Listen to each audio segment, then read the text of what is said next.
Boa noite a todos vocês, sejam bem-vindos, que Deus abençoe a cada um. Uma pena, né? Nós estarmos aqui tão poucos, mas é o que podemos fazer, né?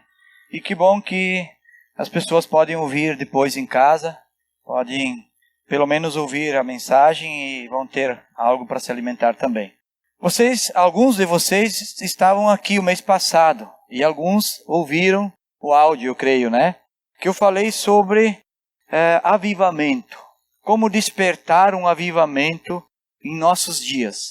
E o exemplo que eu usei, bíblico, foi que nós devemos ser sal, né? O sal que dá gosto e sabor, e a luz que ilumina, a luz que brilha. Mas brilha segundo os padrões de Deus, não segundo os padrões desse mundo. E hoje eu quero falar um pouco mais sobre esse avivamento, como despertar um avivamento. Mas hoje eu vou usar outros exemplos. Então eu quero fazer uma pergunta, para você ficar meditando aí, enquanto a gente vai desenrolando a mensagem aqui, você vai meditando até o final. Se alguém encontrasse você na rua, hoje, ou essa semana, e perguntasse, você é cristão ou discípulo? O que você responderia? Você saberia qual a diferença entre um cristão e um discípulo? Então é para você ir meditando aí, nós vamos indo adiante aí, nós vamos entender melhor. Vamos orar novamente?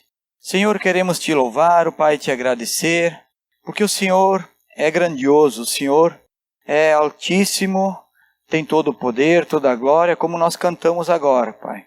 Eu quero pedir a Ti, Senhor, que através da autoridade e do poder de Jesus Cristo, que o Senhor abra nossas mentes, os nossos corações, e que possamos entender essa palavra hoje, Pai. Eu sei que às vezes a palavra ela é um tanto forte, Pai, mas é necessário para mexer com nós, é necessário para fazer transformações em nós. Por isso, Senhor, eu clamo a Ti e peço a Ti, que o Teu Espírito Santo, Senhor, enche esse lugar e ministre o coração de cada um que está aqui essa noite. E também aqueles que vão ouvir depois em casa no áudio. É isso que eu peço, Senhor, em nome de Jesus Cristo. Amém. Então a pergunta é essa: cristãos ou discípulo? Uma pesquisa do IBGE de 2012, eu procurei mais atualizada, mas é praticamente os mesmos números, mudam muito pouco.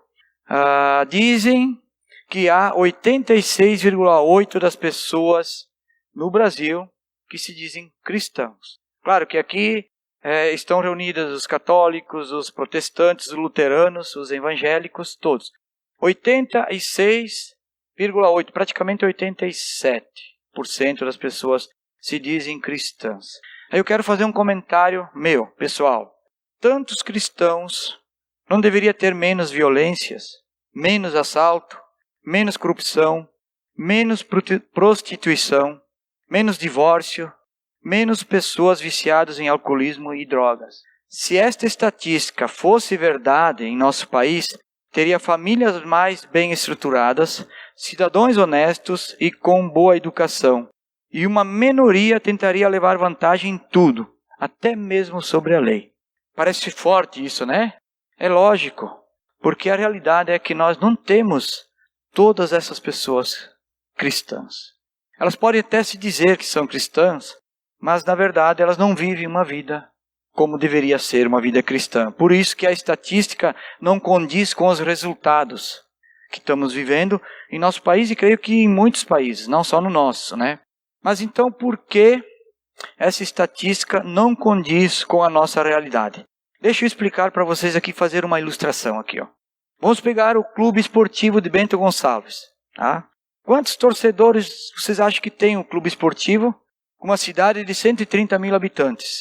2.000 pessoas que vão lá assistir os jogos. E olha lá, eu creio que quando é jogo bom, né? Se não é menos, é 500, é 300, sei lá, é uma minoria. Quantos torcedores acompanham o time fora de Bento, do município? 2 ou 3 ônibus, né? No máximo, aí 120 pessoas, 80, 100 pessoas.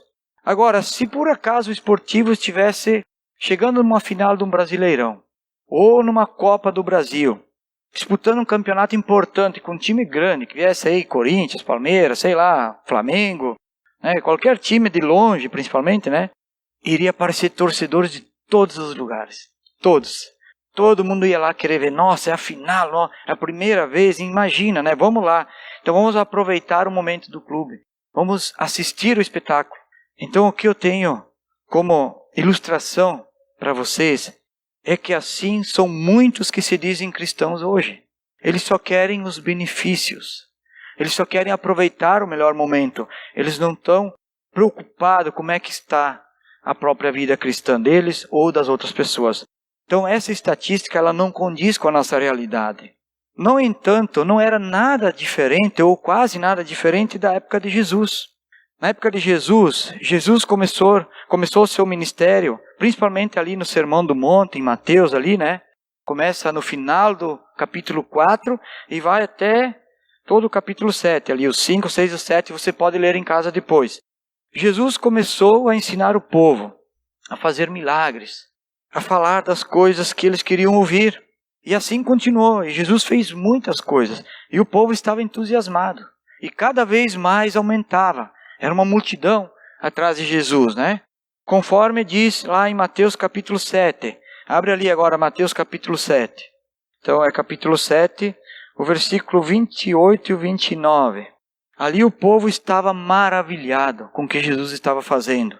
Então ali diz assim: quando Jesus acabou de dizer essas coisas, as multidões estavam maravilhadas com o seu ensino, porque ele as ensinava como quem tem autoridade e não como os mestres da lei.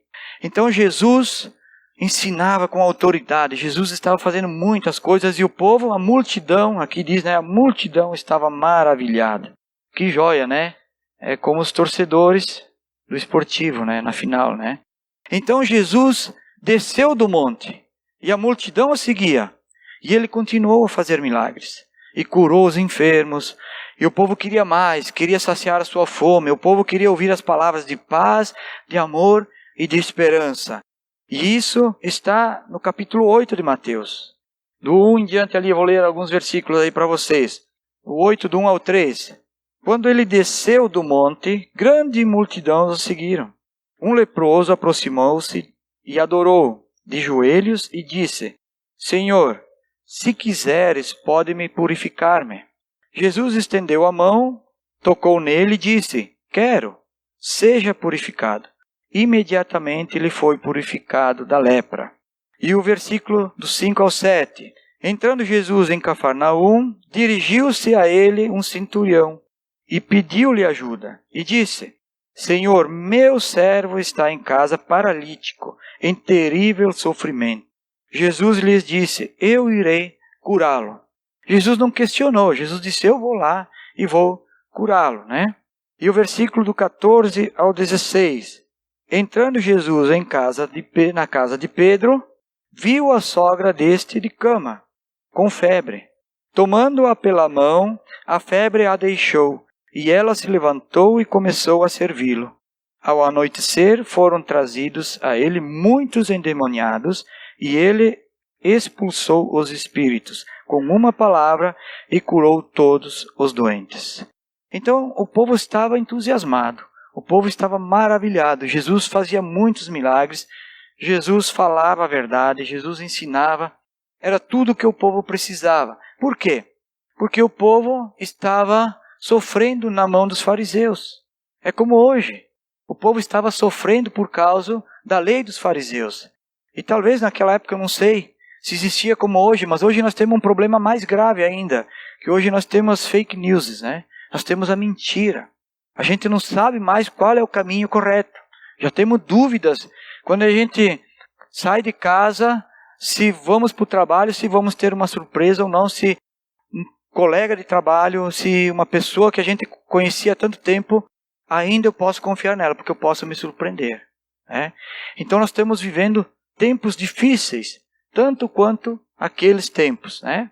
Então Jesus entra no barco com os seus discípulos e atravessa o mar da Galileia. Aí Jesus deixa aquele povo, entra no barco, e aí tem toda aquela história, depois vocês podem ler em casa também, continuando ali, que teve uma tempestade no barco, Jesus estava dormindo, e foram adiante até que Jesus acalmou o mar, e eles saíram e desceram do outro lado do Mar da Galileia, ou do lago, como alguns falam, né? Então, chegando ao outro lado, na margem, ali era a região dos Gadarenos. E aí eu queria ler com vocês capítulo 8, do 28 ao 34. Então, ali diz assim, ó: quando ele chegou ao outro lado, na região dos Gadarenos, foram ao seu encontro 2 endemoniados, que vinham dos sepulcros.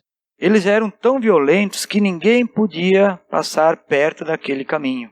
Então eles gritaram: que quer conosco, filho de Deus? Vieste aqui para nos atormentar antes do devido tempo? A certa distância deles estava pastando uma grande manada de porcos. Os demônios imploravam a Jesus: se nos expulsas, manda-nos entrar naquela manada de porcos. Ele lhes disse: vão. Eles saíram e entraram nos porcos, e toda a manada atirou-se precipício abaixo em direção ao mar, e morreu afogada. Os que cuidavam dos porcos fugiram, foram à cidade e contaram tudo, inclusive o que acontecera aos endemoniados. Toda a cidade saiu ao encontro de Jesus, e quando o viram, suplicaram-lhe que saísse do território deles. Olha a diferença. O que aconteceu então?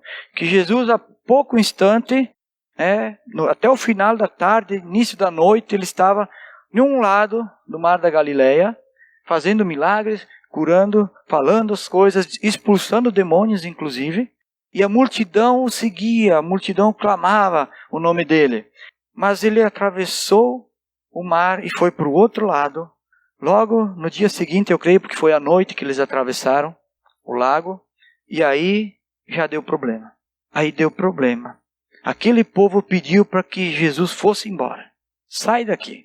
Vai embora que nós não te queremos aqui. Por quê? Porque deu prejuízo. Deu problema. Tirou a paz deles. Tirou aquilo que eles não queriam que tirasse. Eles tiveram perdas. Uma manada de porcos, imagino que eram muitos porcos. E aí eles não aceitaram. Então agora eu pergunto para mim e para você, para nós. Será que se eu tenho que abrir mão de algumas coisas, se por causa de Jesus a minha vida fica um tanto tumultuada, porque vem perseguições, a minha família não me aceita, eu vou perder talvez alguns amigos, as coisas que eu fazia antes eu já não posso mais fazer. Jesus está me causando problema, então vou me afastar dele. Vou abrir mão de Jesus. Porque se é por causa de Jesus que as coisas estão dando problema, que estão tumultuadas, então eu não quero mais as coisas que Jesus me oferece. Eu quero viver a minha vida no meu mundinho, as coisas que o mundo me oferece. Parece que não, né? Mas aquela estatística, toda aquela quantidade que se diz em cristão, é triste. Mas muitos estão vivendo exatamente assim. Muitos querem tudo o que tem no mundo e mais Jesus. Querem só as coisas boas. São aqueles torcedores que só querem ir na decisão, que só vão quando o time está bem. Então muitos cristãos, hoje se dizem cristãos, estão vivendo dessa maneira. No entanto, os discípulos de Jesus, eles permaneceram com ele. Eles permaneceram, eles não abandonaram Jesus e nem pediram para que ele fosse embora. Os discípulos continuaram. Mas qual a diferença então? O que seria um cristão diferente de um discípulo? O que seria um cristão consumidor? Vamos usar essa palavra, né? Um cristão consumidor é aquele que primeiro ele não doa nada. Ele não doa dinheiro, ele não doa comida, ele não doa roupas, ele não doa coisa alguma. Ele não se importa com o próximo. Primeiro de tudo, ele é um cristão que não doa nada. Segundo, ele também não se doa. Ele não tem tempo para as outras pessoas. Ele está sempre ocupado com os seus próprios interesses. Muitas vezes desiste de fazer qualquer coisa antes mesmo de tentar. Antes mesmo de tentar. Não tem persistência, ele prefere ficar na dele, só assistindo e usufruindo. Esse é o cristão consumidor. E quando for indagado ou perguntado, uma pessoa dessas, ela vai responder: não, mas é que eu não tenho tempo, a vida está muito corrida, eu não tenho capacidade, tu vê, olha, não sou inteligente, eu não tenho conhecimento, eu não tenho condições. Por isso eu não faço as coisas. Eu não sou nada. Então ele sempre vai ter uma desculpa. Ele sempre vai inventar algum argumento para se proteger e se defender. Agora eu quero dar um outro número para vocês. E esse não é estatística. Esse está na Bíblia. Tá? Vocês sabiam que a palavra cristão só existe 3 vezes na Bíblia? Apenas 3 vezes no Novo Testamento. No Velho não tem, só no Novo. Já a palavra discípulo ela é citada 287 vezes. Tá? E essa informação está nesse livro aqui. Tá? Que é um livro de um homem cristão, uma pessoa séria. É um nome um pouco difícil, né? David Cordfield. É um livro muito bom, inclusive. Se você procurar e pesquisar na internet, vai ver que lá divergem os números, mas que chega muito próximo a isso também. Então a palavra discípulos, ela foi muito usada, principalmente nos evangelhos, principalmente por Jesus. Sendo que Jesus iniciou o seu ministério fazendo discípulos, chamando os discípulos, ensinou os seus discípulos a fazerem discípulos, tá? E Jesus terminou o seu ministério, lá em Mateus 28, 19 e 20, diz: Ide por toda a terra, portanto, e façam discípulos, ensinando-os, e assim por diante.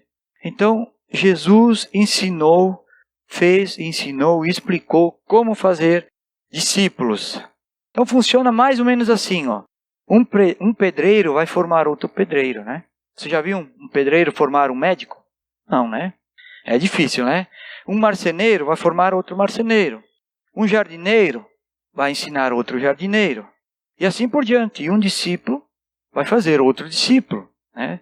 Ser discípulo significa seguir o seu mestre. Significa ser igual ao seu mestre. Significa fazer as mesmas coisas que o mestre fazia. Ser discípulo significa imitar o mestre. Isso é ser discípulo. É imitar o mestre. Mas como imitar o mestre? De que forma? Eu vou dar alguns pontos aqui, eu resumi. Tem muitas coisas que Jesus fazia, mas alguns pontos mais importantes que Jesus fazia. Como é que nós podemos imitar Jesus? Primeiro, Jesus foi tentado pelo diabo. Ele passou por tribulações, por provações. Mas lá em 1 Pedro 2,22, diz que ele não pecou. Jesus não pecou. Tá? Jesus foi tentado, passou por situações delicadas, complicadas, muito mais do que nós. Mas ele não pecou. O que nós podemos fazer para imitar o Mestre? Vai ser difícil a gente não pecar, né? Eu não consigo. Tá? Tenho certeza que é difícil. Mas nós podemos evitar o pecado. Podemos tentar ser parecido com Jesus. Jesus jejuava por muitos dias. Jesus era uma das coisas que ele se retirava para jejuar, para orar. Inclusive lá em Mateus mesmo, no início, vai dizer que ele jejuou por 40 dias e 40 noites. Né? Quanto que eu consigo? Quanto que eu jejuo? Eu não estou falando aqui de 40 dias, nem de 40 noites.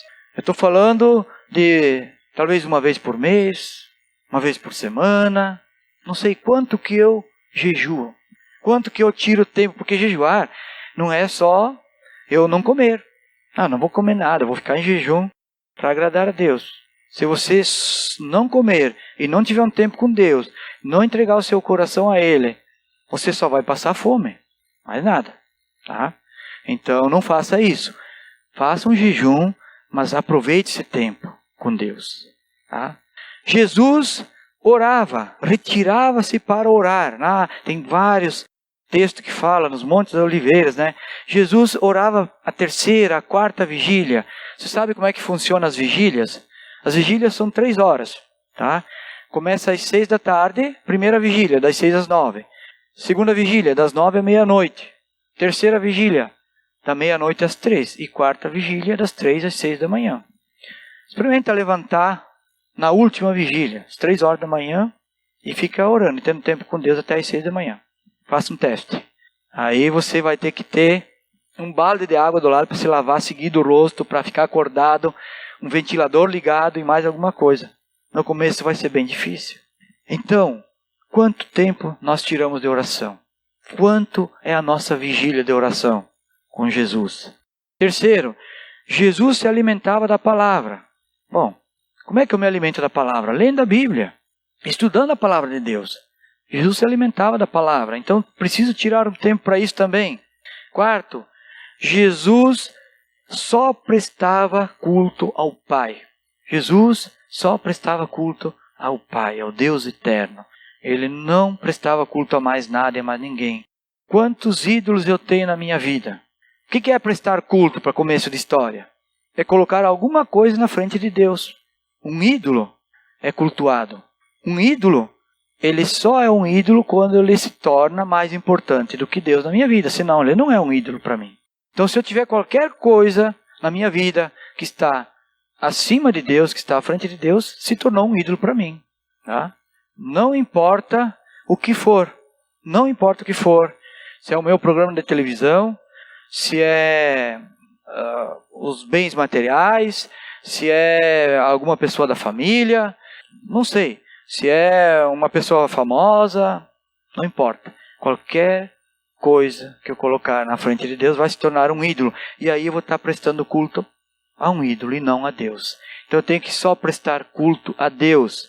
Quinto, Jesus curava. Jesus curava muitas pessoas. Tá? Essa é mais difícil de nós imitar a Jesus. É mais difícil. Mas a gente pode orar pelas pessoas enfermas. E o poder de Jesus vai curar. Então nós podemos fazer a nossa parte também dessa forma.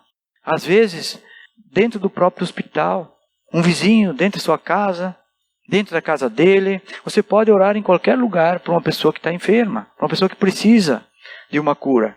E a tua oração vai chegar até Deus. Então Jesus curava e ainda continua curando pessoas. Sexto, Jesus ensinava.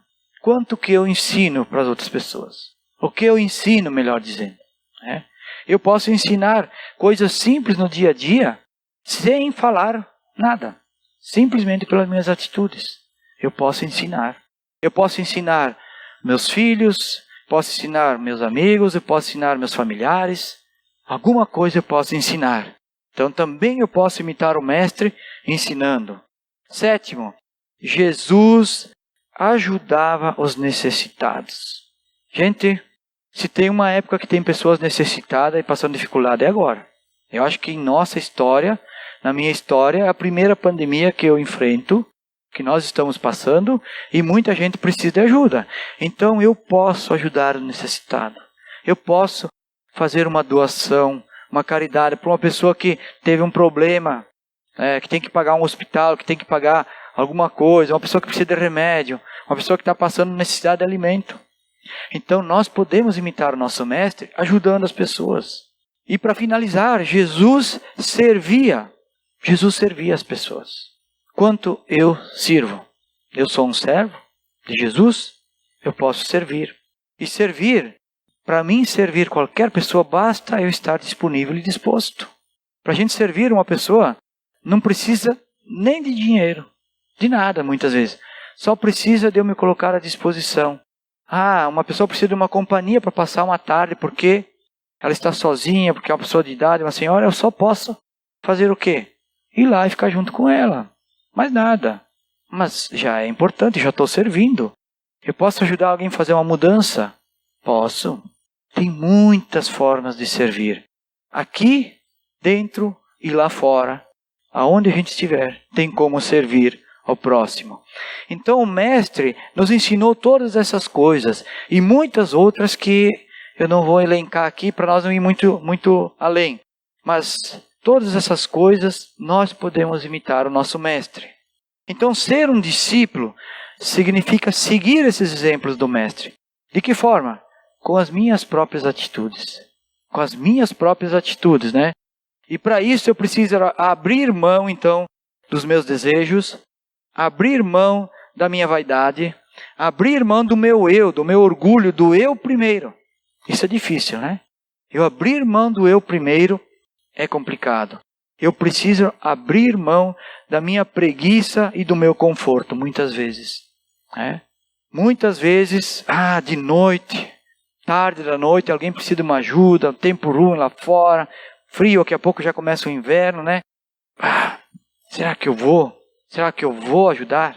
Então eu preciso abrir mão do meu conforto. Para mim ter um tempo de oração, um devocional estudar a palavra, me alimentar da palavra, eu preciso levantar às vezes meia horinha antes de ir para o trabalho. 20 minutinhos, sei lá. Mas aí eu tenho que abrir mão do meu conforto, da coberta quente, né? Daquele sono. O melhor sono é o da manhã, né? Aquele que, quando se aproxima a hora de levantar para ir para o trabalho, nossa, aquele sono ali é o que mais vale, não tem. Né? Não tem preço que pague. E não importa o horário que a gente levanta para ir trabalhar. Se você vai trabalhar às 8, o melhor sono é aquele de 15 para as 8. Tá? Se você vai trabalhar às 6, o melhor sono é aquele de 15 para as 6. Pode ter certeza disso. Né? Então, abrir mão do nosso conforto. E hoje, a igreja cristã está vivendo um momento de frieza. Né? De frieza. Ou talvez morna, como diz lá em Apocalipse. Vamos abrir lá em Apocalipse capítulo 3. Já estou finalizando aqui. Apocalipse 3, do 15 ao 18. Conheço as suas obras. Sei que você não é frio e nem quente. Melhor seria que você fosse frio ou quente. Assim, porque você é morno e não é frio e nem quente, estou a ponto de vomitá-lo da minha boca. Você diz, estou rico, adquiri riquezas e não preciso de nada. Não reconhece, porém, que é miserável, digno de compaixão, pobre, cego e que está nu. Dou-lhes este conselho: compre de mim ouro refinado no fogo, e você se tornará rico.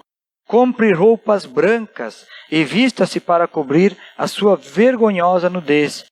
E compre colírio para ungir os seus olhos e poder enxergar. O que Jesus está dizendo aqui para nós? Que nós devemos comprar as coisas do céu, as riquezas que são do céu, as riquezas que são da vida eterna. Não as coisas desse mundo. Não as coisas desse mundo que vão ficar aqui, que vão acabar por aqui. Então nós devemos comprar de Deus. Olha, ele diz no 18, dou-lhes esse conselho, compre de mim ouro refinado no fogo. Né? Depois ele diz, compre roupas brancas. Essas roupas brancas, se você ler aqui todo esse capítulo, pelo menos quase todo ele, você vai entender que nós vamos estar na presença de Jesus, porque as nossas roupas foram lavadas pelo sangue do Cordeiro. Pelo sangue de Jesus, aí nós temos as roupas brancas. E aí, ele diz mais, compre o colírio para vocês enxergarem. Então, isso significa nós seguir o nosso mestre. O que significa, então, ser um discípulo? Um discípulo é levar um novo convertido a ser discípulo, a ser outro discípulo, a imitar o mestre. Você deve ensinar tudo o que aprendeu do seu mestre, dando testemunho com sua própria vida. Ser discípulo significa servir ao próximo. Agora eu pergunto para vocês, será que as pessoas, ao olharem para mim, elas querem o Cristo que eu sirvo? Será que elas vão querer, elas vão dizer, eu quero aquele Jesus que esse cara tem? Será? Paulo lá em 1 Coríntios 12 diz que nem todos serão mestres, nem todos serão profetas, nem todos serão administradores, e assim vai. Mas todos são chamados a servir. Todos são chamados a servir, porque a colheita é grande, o campo é extenso. Lá em Mateus, Jesus diz, peça ao Senhor da seara, o Senhor, o dono do campo, que envie mais trabalhadores para a sua seara. Então, o campo é grande e todos nós somos chamados para servir ao próximo, para testemunhar do nosso Mestre. Bem, eu espero que você tenha entendido a diferença entre ser um discípulo e ser um cristão. Deixa eu só dar mais um exemplo aqui. Muitos católicos, porque eu já fui católico, se dizem católicos, mas a maioria não é praticante. Ou outras religiões. Muitos também se dizem gremistas ou colorados, mas não seguem seus times. Tem muita gente, principalmente a parte feminina, né, que nem sabe quando tem jogo, mas dizem que são gremistas, né? Dizem que são, e assim por diante, ou colorados, né? É isso que acontece com muitos cristãos. Eles só querem fazer parte de uma multidão, se identificar. Não, eu sou cristão, mas não seguem a Cristo, não seguem o seu Mestre. E nós podemos despertar um avivamento nesses dias, nesse mundo, nesta geração, simplesmente se nós servirmos a Cristo, se nós formos discípulos que seguem o Mestre e não apenas nos considerarmos cristãos ou fazer parte da religião cristã, como muita gente conhece. Então, o que eu quero deixar para vocês hoje é que vocês avaliem durante a semana, façam uma análise na sua mente, na sua cabeça, e se faça a pergunta para ti mesmo: eu sou um discípulo ou eu sou um cristão? Faça a sua escolha, né? E pense que nós podemos seguir o nosso Mestre e não é difícil. Basta eu abrir mão do meu conforto e de algumas coisas que estão talvez adiante ou acima de Deus na minha vida. Amém? Vamos orar? Senhor Jesus, queremos te louvar, ó Pai, e te agradecer, porque teu Espírito Santo, Senhor, revela a tua palavra a nós. E sabemos, Senhor, que esse tempo que vivemos, Senhor, ele é único, é um tempo diferente, é um tempo onde não sabemos no que vai dar, ó Pai. Mas tu conheces todas as coisas, Senhor, tu sabes do futuro e tu sabes por que nós estamos aqui. Senhor, que o nosso propósito, que é servir a Cristo, servir ao próximo, é completar a nossa carreira aqui na terra, Pai. Que a gente possa focar nisso, Deus. Que o Teu Espírito Santo nos oriente no dia a dia. Que Ele nos dê plenas condições e convicção, Pai, do que o Senhor tem para nossas vidas, do que o Senhor quer para a minha vida. Abençoa cada irmão aqui, Pai. Também aqueles que vão estar ouvindo essa mensagem, aqueles que não puderam estar aqui. Abençoa e guarda cada um, Deus. E que a Tua vontade, Senhor, seja feita na minha vida e na vida de cada um que está aqui, segundo o Teu propósito, Pai. Pela autoridade e pelo poder de Jesus Cristo que eu oro. Amém, Senhor.